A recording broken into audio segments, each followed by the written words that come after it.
Hello friends. तो आज के टॉपिक में हम शुरू करने जा रहे हैं डू प्लांट्स ब्रीथ। तो आइए फिर शुरू करते हैं। Well the answer to this question is not quite so direct. Yes, plants require O2 for respiration to occur and they also give out CO2। हाँ, प्लांट को जो है वो रेस्पिरेशन के लिए ऑक्सीजन चाहिए और वो जो है वो CO2 को बाहर रिलीज करता है। ठीक है। Hence plants have system in place that ensure the availability of O2. Plants, unlike animals, have no specialized organs for gaseous exchange, but they have stomata and lenticels for this purpose.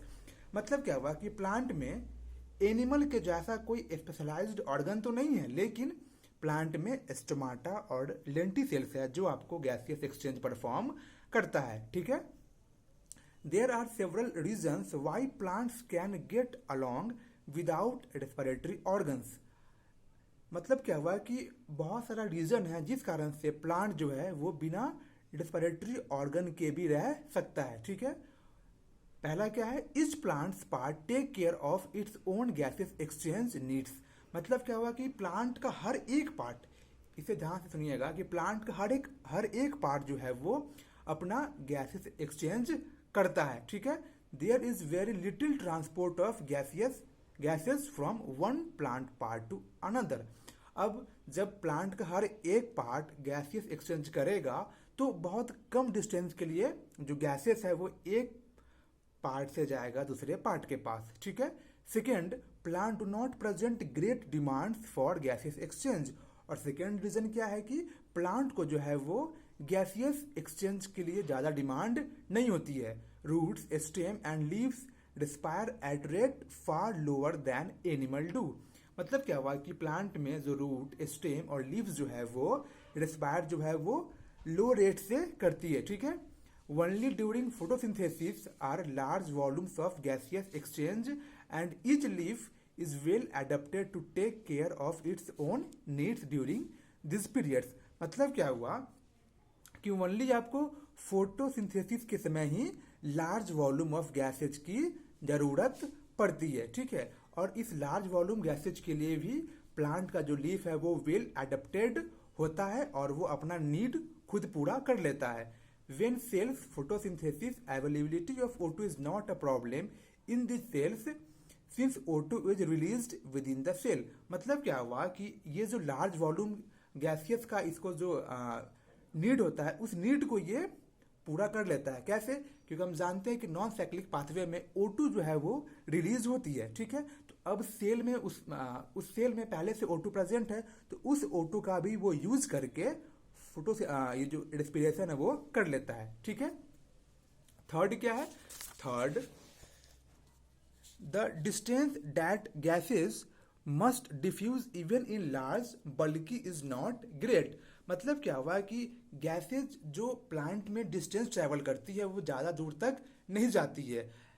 Each living cells in a plant is located quite close to the surface of plant। ये क्या कह रहा है कि हम देखिए होता क्या है कि प्लांट में क्या होती है कि बीच में मैक्सिमम पार्ट जो होती है वो नॉन लिविंग पार्ट होती है। ये पार्ट जो है ये आपको नॉन लिविंग पार्ट होती है और ये आपको ओनली मैकेनिकल सपोर्ट में हेल्प करती है। और जो लिविंग पार्ट जो है वो बस ये पार्ट और ये पार्ट लिविंग पार्ट है।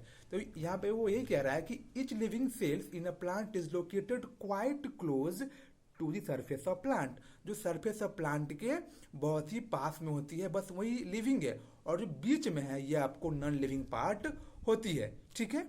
This is true for leaves. You may ask but what about thick woody stems and roots?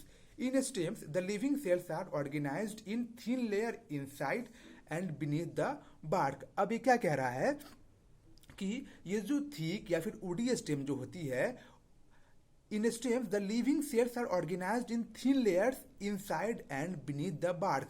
मतलब क्या हुआ कि जो आपको लिविंग सेल जो है वो थिन लेयर में प्रेजेंट होती है और इस थिन लेयर के अंदर जो है वो आपको बाहर जो है वो बार्क रहेगा और इसके अंदर जो है वो आपको लिविंग सेल्स प्रेजेंट होगी। ठीक है।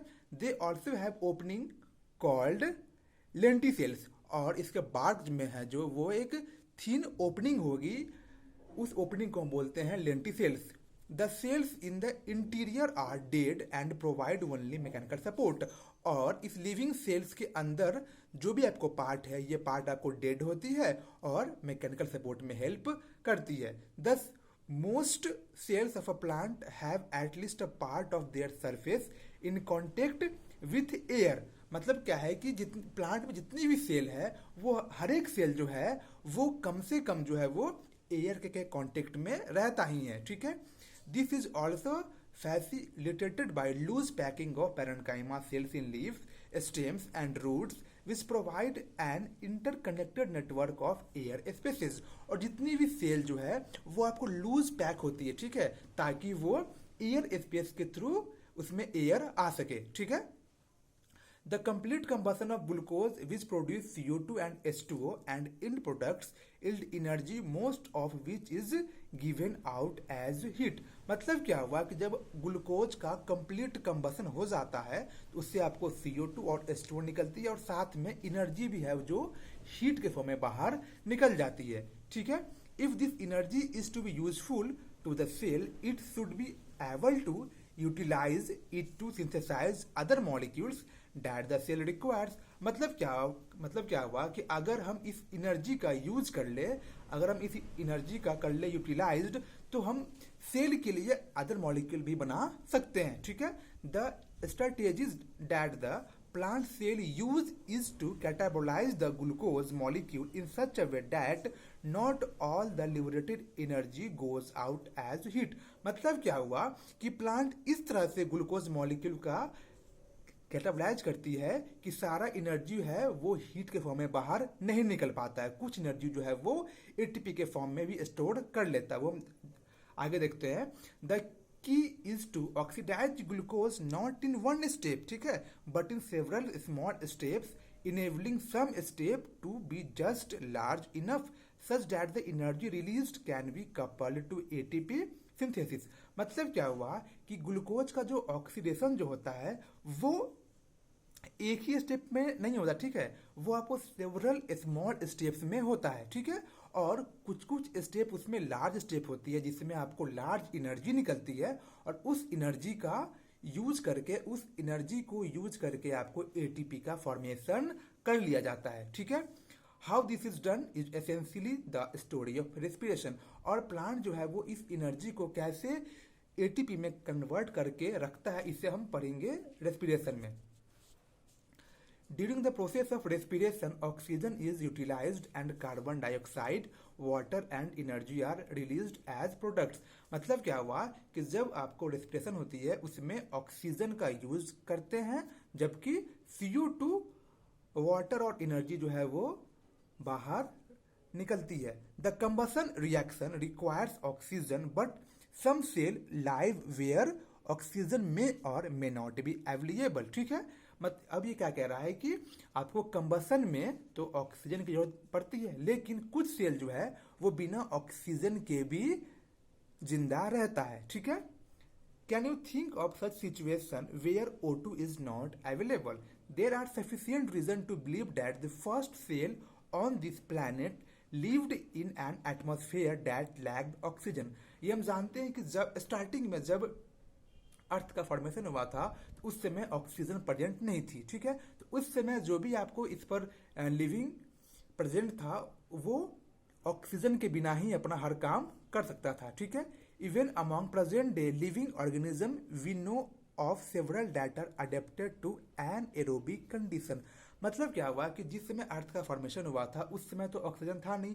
ठीक है, तो जो भी आपको प्लांट हो चाहे जो भी आपको उस समय था ऑर्गेनिज्म, वो बिना ऑक्सीजन के भी अडेप्ट कर लिया था। ठीक है, और उस टाइप के कंडीशन को बोलते हैं एन एरोबिक कंडीशन बोलते हैं। ठीक है, some of this organisms are facultative anaerobes while in other they requirement for an aerobic condition is obligate. अब ये क्या कह रहा है कि अब समझिए कि फैकल्टेटिव एनाएरोब क्या होता है। मतलब क्या हुआ है कि ये जो एनाएरोबिक जो होते हैं, जो आपको फैकल्टेटिव एनाएरोब है, वो ऑक्सीजन के प्रेजेंट में तो रहते हैं। ठीक है, और अगर ऑक्सीजन ना मिले तो भी ये जिंदा रह सकते हैं। तो इस टाइप के ऑर्गेनिज्म को बोलते हैं फैकल्टेटिव एनारोब्स, ठीक है। While in other the requirement of anaerobic condition is obligate. और ये ऑब्लिगेट क्या होते हैं?